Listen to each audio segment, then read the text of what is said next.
In 1999, when Daniel was 27, he joined a small religious community of people that practiced Hare Krishna, which is a branch of Hinduism.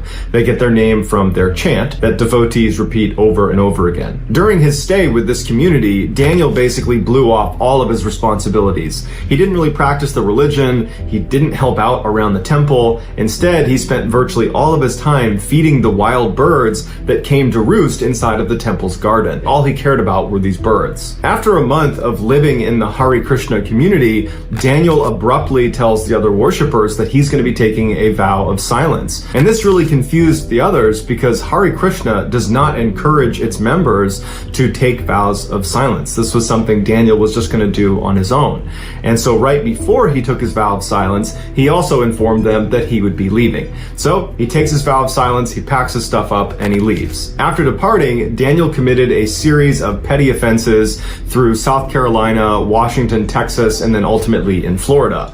One of his offenses in Florida was stealing a candy bar at a 7-Eleven. And in court, because of his vow of silence, he had to write on a piece of paper that he denied the charge. But ultimately, he was sent to jail for 3 days. After his stint in this Florida jail, Daniel gets out and he decides he wants to go to Orlando, Florida, and go to the Seaworld and check out the manatees as well as some other animals. When he got to the park, he made his way over to the killer whale demonstration, and witnesses said they remember seeing Daniel in the stands watching the show, being fascinated with what he was looking at. But apparently Daniel's biggest reaction to any part in the show was when the trainers brought out Tilikum, the biggest killer whale ever held in captivity, measuring over 22 feet long and weighing over 12,000 pounds. Daniel was just totally taken with Tilikum. So that night, after the park shut down and everyone went home, Daniel came back, now wearing a bathing suit. He hops the fence and he sneaks back into SeaWorld, and somehow he managed to go through the park without being picked up on a camera,